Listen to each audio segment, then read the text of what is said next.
कहानी की शुरुआत एक ऐसी तबाही से होती है जब हमारी धरती के बेहद करीब सूरज जैसा एक और विशाल गोला आ जाता है। इस बदलाव की वजह से पूरी दुनिया का पर्यावरण अचानक बदलने लगता है। जहां पहले तापमान 40 से 50 डिग्री के आसपास रहता था, वहीं अब यह 100 डिग्री सेल्सियस को भी पार कर चुका है, जिसे इंसानों का सह पाना लगभग नामुमकिन है। वैज्ञानिक समझ जाते हैं कि अब धरती की सतह पर इंसानों का रहना संभव नहीं है। इसलिए इंसानी नस्ल को खत्म होने से बचाने के लिए दुनिया के कुछ तेज तर्रार वैज्ञानिक और इंजीनियर मिलकर जमीन से सैकड़ों फीट नीचे एक गुप्त और हाईटेक शहर बसाते हैं। इस शहर को नाम दिया जाता है एम्बर सिटी। यहाँ इंसानों के रहने के लिए हर जरूरी व्यवस्था की जाती है और तापमान भी सामान्य रखा जाता है। वैज्ञानिक एक सख्त नियम बनाते हैं कि अगले 200 साल तक कोई भी इंसान जमीन की सतह पर नहीं जाएगा, क्योंकि उनके अनुमान के मुताबिक 200 साल बाद धरती दोबारा इंसानों के रहने लायक हो जाएगी। साथ ही वैज्ञानिक बाहर की दुनिया में वापस जाने का पूरा रास्ता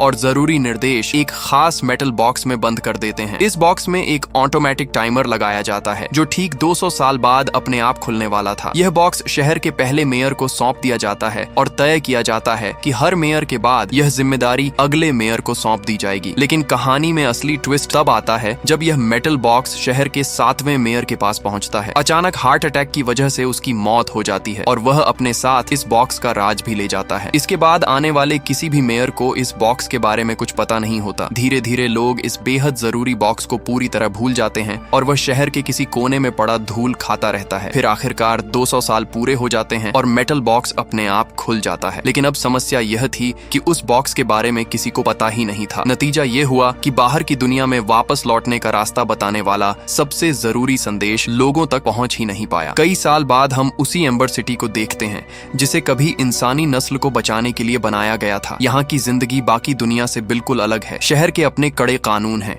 जिन्हें हर किसी को मानना पड़ता है। यहाँ सभी लोगों को मिलकर काम करना होता है और किसी को अपनी पसंद का काम चुनने की आजादी नहीं है, बल्कि हर व्यक्ति का काम एक लॉटरी सिस्टम के जरिए तय किया जाता है। शहर में आधुनिक तकनीक भी लगभग खत्म हो चुकी है। यहाँ बिजली, खाना और पानी, हर चीज सीमित मात्रा में उपलब्ध है। शहर को रोशन रखने के लिए बड़े बड़े जनरेटरों का इस्तेमाल किया जाता है, लेकिन एम्बर सिटी को सिर्फ 200 साल तक चलने के लिए डिजाइन किया गया था। अब 200 साल से भी ज्यादा समय बीत चुका है, इसलिए शहर की हर व्यवस्था धीरे धीरे जर्जर होती जा रही है। यहाँ तक कि जनरेटर भी अब दम तोड़ने लगे हैं। लगातार पावर कट की समस्या बढ़ती जा रही है। अगर जनरेटर पूरी तरह बंद हो गए तो पूरा शहर अंधेरे में डूब जाएगा और जमीन के सैकड़ों फीट नीचे बसी इंसानी आबादी खत्म हो सकती है। इसी शहर में हमारी मुलाकात एक लड़के ढूंढ से होती है। उसका सपना बड़ा होकर एक शानदार इलेक्ट्रिशियन बनने का है, ताकि वह शहर की बिजली और पावर कट की समस्या को हमेशा के लिए खत्म कर सके। डून के पिता लॉरिस खुद एक इलेक्ट्रिशियन है और लगातार शहर की खराब होती व्यवस्था को ठीक करने में लगे रहते हैं। इसलिए डून भी अपने पिता की तरह इलेक्ट्रिशियन बनना चाहता है। वहीं दूसरी तरफ हमारी मुलाकात लीना नाम की एक लड़की से होती है। उसे पूरे शहर में घूमना और लोगों तक खबरें पहुंचाना बेहद पसंद है। उसका सपना एक दिन मैसेंजर बनने का है। लेकिन जैसा कि हमने बताया, यहाँ किसी को भी अपनी पसंद का काम नहीं मिलता। हर किसी का भविष्य लॉटरी सिस्टम के जरिए तय होता है। आखिरकार वह दिन आता है जब बच्चों के काम का फैसला होने वाला होता है। शहर के नए मेयर कोल सभी बच्चों को इकट्ठा करते हैं और उन्हें लॉटरी बैग से एक एक पर्ची निकालने के लिए कहते हैं। अब तक सब कुछ सामान्य चल रहा था, लेकिन जैसे ही लीना की बारी आती है और वह पर्ची निकालती है, उसकी सारी उम्मीदें टूट जाती हैं। उसे मैसेंजर की जगह पाइप वर्कर का काम मिलता है। अब ढूंढ की बारी आती है, लेकिन उसकी किस्मत भी उसका साथ नहीं देती। उसे पाइप वर्कर की जगह मैसेंजर का काम मिल जाता है। दोनों के बचपन के सपने चकनाचूर हो जाते हैं। लेकिन तभी ढूंढ एक तरकीब सोचता है। वह सीधे लीना के पास जाता है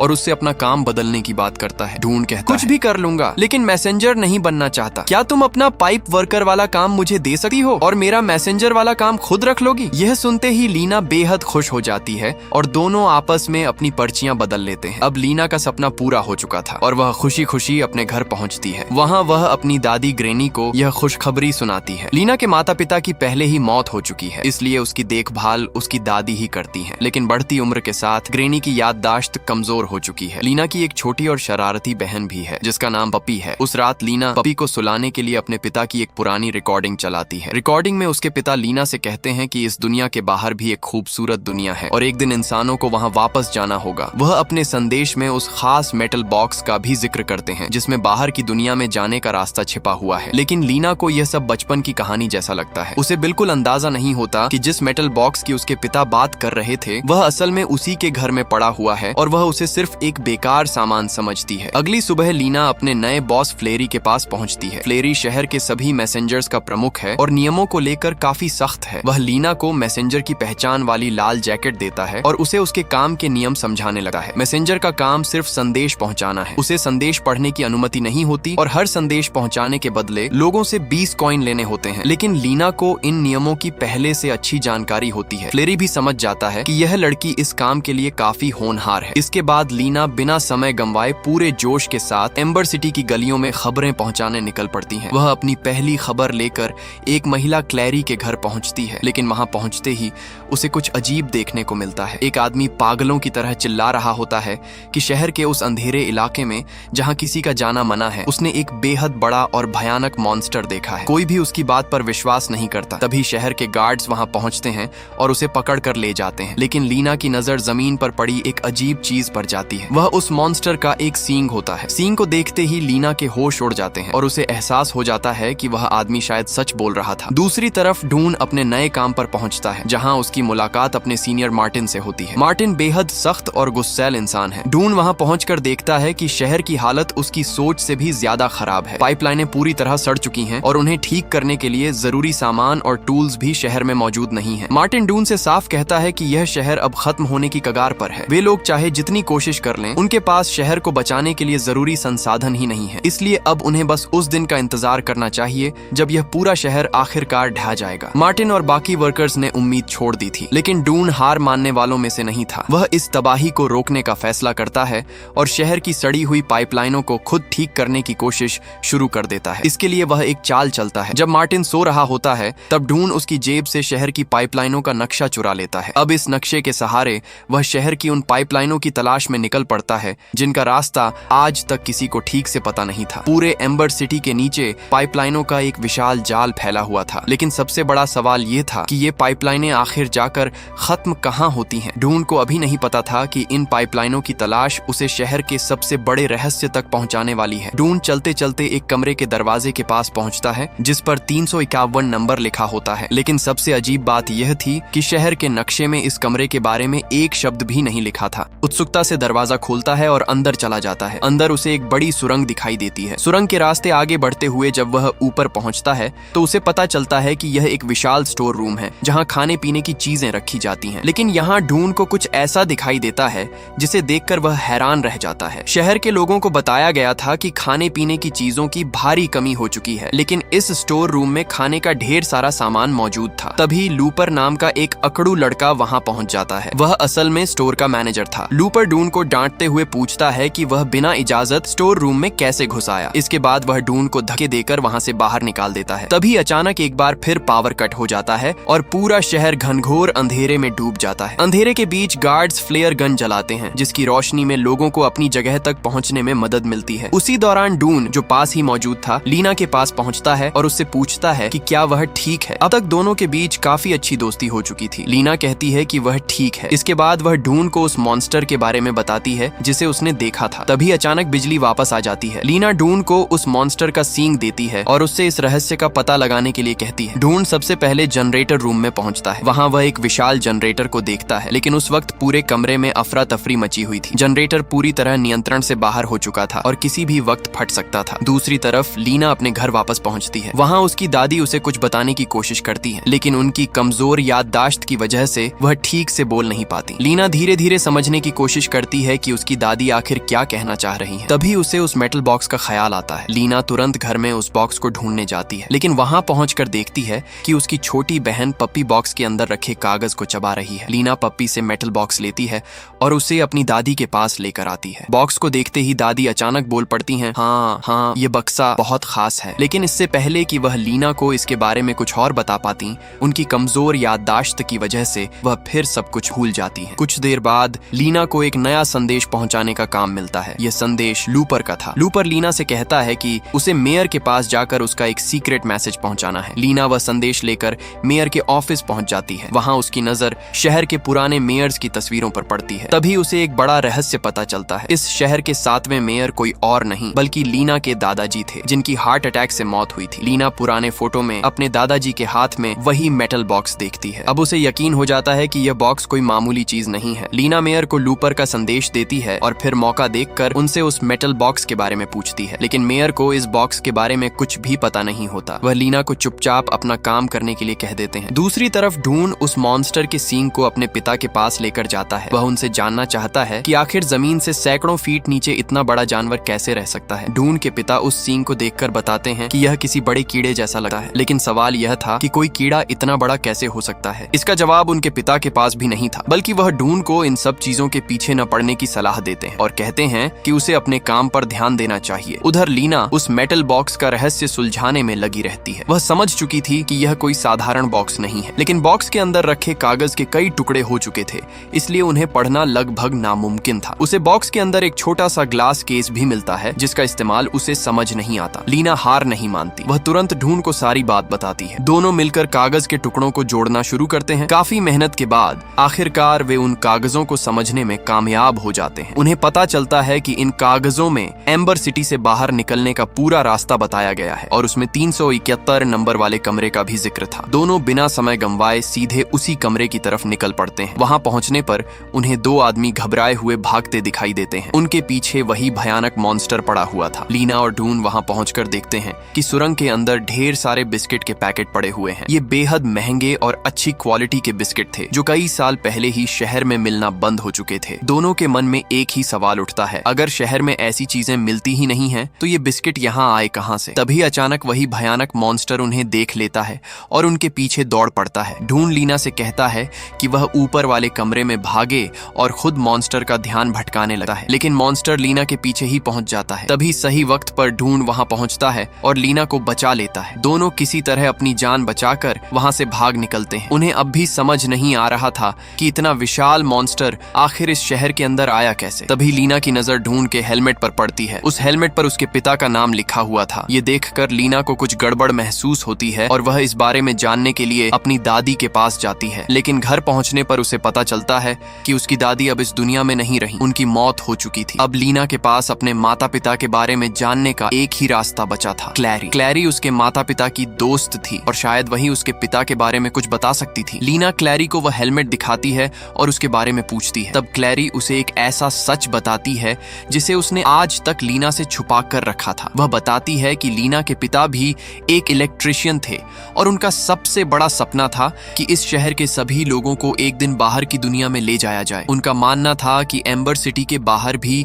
एक पूरी दुनिया मौजूद है। इसी दुनिया को खोजने के दौरान लीना के पिता एक हादसे का शिकार हो गए और पानी में डूबकर उनकी मौत हो गई। ये सच जानकर लीना बेहद दुखी हो जाती है, लेकिन घर लौटते समय रास्ते में उसकी नजर लूपर पर पड़ती है। लूपर को देखते ही लीना को शक हो जाता है कि 371 नंबर वाली सुरंग में बिस्किट के पैकेट उसी ने छिपाए थे। अब उसके मन में कई सवाल उठने लगते हैं। वह तुरंत ढूंढ को अपने साथ लेकर उसी जगह वापस पहुंचती है। इस बार दोनों सुरंग के और अंदर जाते हैं और वहां उन्हें एक बेहद बड़ा रहस्य पता चलता है। शहर के मेयर कोल लूपर की मदद से शहर का अनाज और खाने पीने का सामान चोरी छिपे जमा करके रख रहे थे, जबकि आम लोगों को बताया जा रहा था कि शहर में खाने की भारी कमी है। यानी मेयर लोगों को अंधेरे में रखकर खुद के लिए खाने का भंडार जमा कर रहे थे। दोनों बिना किसी को बताए वहां से निकल आते हैं। इसके बाद लीना ढूंढ को अपने घर लेकर आती है और उसे अपने पिता की पुरानी रिकॉर्डिंग सुनाती है। रिकॉर्डिंग सुनते ही ढूंढ को अपने पिता की आवाज भी सुनाई देती है। तभी उसे समझ आता है कि लीना के पिता के साथ साथ उसके अपने पिता भी इस मिशन का हिस्सा थे। ढूंढ तुरंत अपने पिता के पास जाता है और कहता है, मैं जानता हूँ कि आप लीना के पिता के साथ इस मिशन में शामिल थे। आप भी इस शहर से बाहर निकलने का रास्ता ढूंढना चाहते थे। अभी भी देर नहीं हुई है, हमें मिलकर उस तलाश को पूरा करना चाहिए। लेकिन ढूंढ के पिता बिल्कुल नहीं चाहते थे कि उनका बेटा इस खतरनाक मिशन में शामिल हो। उन्हें डर था कि कहीं ढूंढ का भी वही हाल न हो जाए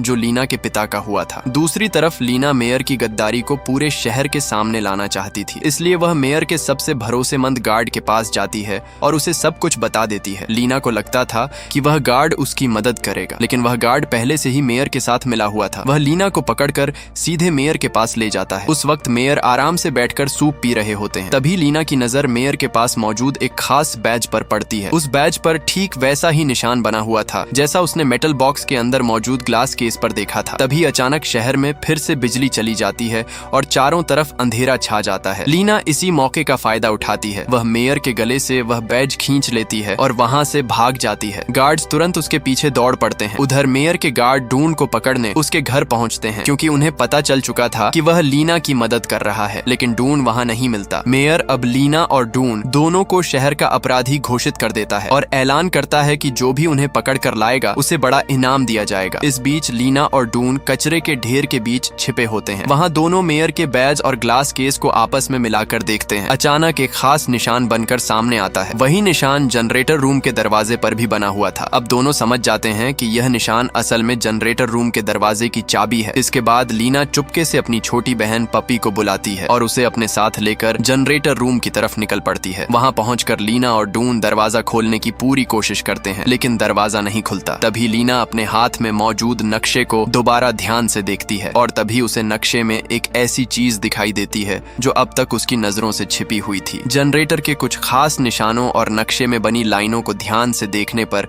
लीना और डून को पता चलता है कि दोनों का आपस में बिल्कुल सटीक मेल है। नक्शे में दिए गए हिंट को फॉलो करते हुए दोनों एक पुरानी अलमारी को हटाते हैं। उसके पीछे उन्हें एक गुप्त रास्ता दिखाई देता है। वे उस रास्ते से आगे बढ़ते हैं जहां चारों तरफ कई सारी अलमारियां रखी हुई थी। नक्शे के हिसाब से वहां एक बड़ा सा जहाज का स्टीयरिंग व्हील लगा हुआ था। जैसे ही डून और लीना उस व्हील को घुमाते हैं, एक अलमारी अपने आप चलने लगती है। कुछ ही देर में वह अलमारी उन्हें एक ऐसी गुप्त जगह पर ले आती है जिसे देखकर दोनों के होश उड़ जाते हैं। सामने एक तेज बहती हुई नदी थी। तभी उन्हें एहसास होता है कि जिसे वे अब तक एक अलमारी समझ रहे थे वह असल में एक नाव थी जिसे एम्बर सिटी से बाहर निकलने के लिए बनाया गया था। लेकिन तभी उनकी नजर पास मौजूद एक बड़े मेटल रोलर पर पड़ती है। नदी के रास्ते बाहर निकलने वाली नाव उसी रोलर से टकराकर बुरी तरह कुचल जाती थी। अब लीना को समझ आता है कि उसके पिता की मौत भी इसी जगह हुई थी। अगर उन्हें सुरक्षित बाहर निकलना था तो सबसे पहले नदी के पानी का स्तर बढ़ाना जरूरी था ताकि नाव उस बड़े रोलर के ऊपर से आसानी से निकल सके। दोनों आगे दिए गए इंस्ट्रक्शन पढ़ते हैं जिसमें एक कंट्रोल रूम का जिक्र था। वे तुरंत कंट्रोल रूम की तरफ दौड़ पड़ते हैं। वहां पहुंचकर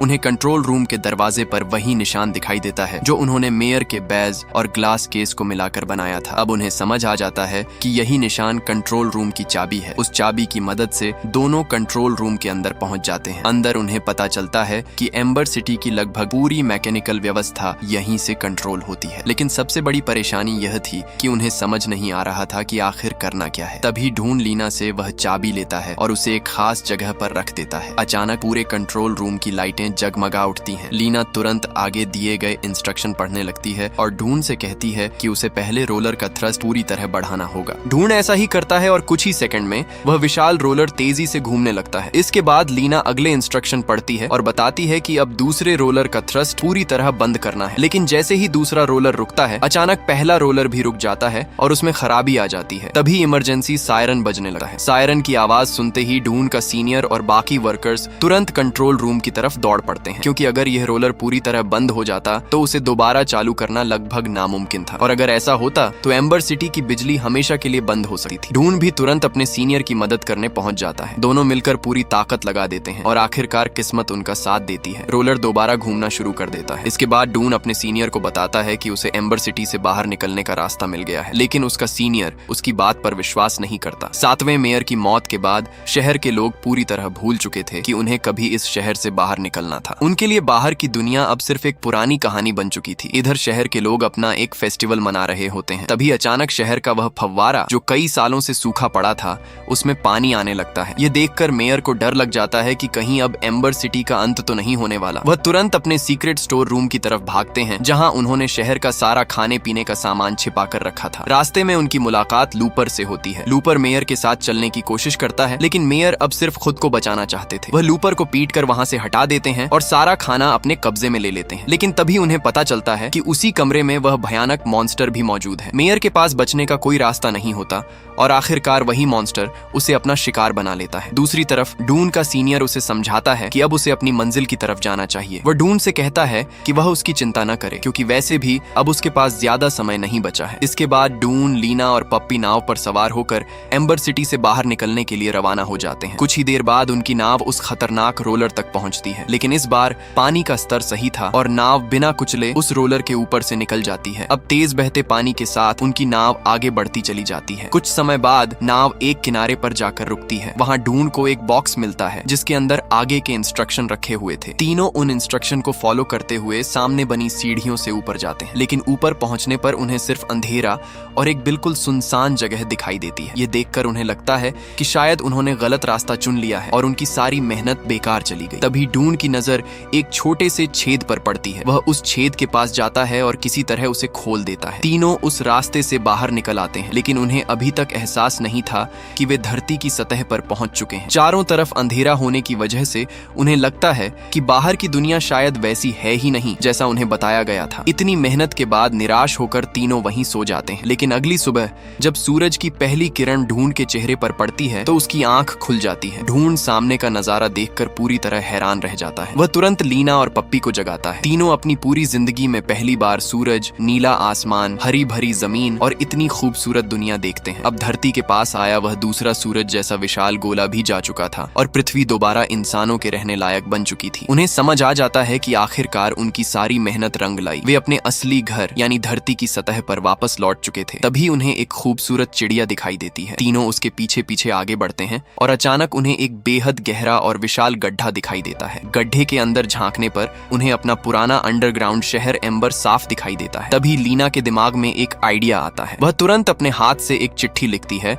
और उसे एक पत्थर के साथ बांध देती है। इसके बाद वह उस चिट्ठी को गड्ढे के अंदर एम्बर सिटी की तरफ नीचे फेंक देती है। उस चिट्ठी का मकसद था कि शहर के लोगों को पता चल सके कि बाहर की दुनिया सच में मौजूद है और अब वे सुरक्षित रूप से धरती की सतह पर आ सकते हैं। किस्मत से वह चिट्ठी सबसे पहले ढूंढ के पिता के हाथ लगती है। चिट्ठी पढ़ते ही उन्हें पता चल जाता है कि ढूंढ और लीना जिंदा हैं और आखिरकार नई दुनिया तक पहुंच चुके हैं। अब एम्बर सिटी के लोगों के लिए 200 साल से चला आ रहा अंधेरा खत्म होने वाला था। जल्द ही उस अंडरग्राउंड शहर के सभी लोग बाहर की इस खूबसूरत दुनिया में लौटने वाले थे और इसी उम्मीद के साथ सिटी ऑफ एम्बर की यह शानदार कहानी खत्म हो जाती है। तो दोस्तों, अगर आपको यह कहानी पसंद आई हो तो वीडियो को एक लाइक जरूर करें और सब्सक्राइब करके हमारे परिवार का हिस्सा जरूर बने। तो चलिए मिलते हैं एक और दमदार कहानी के साथ। Take care, bye bye.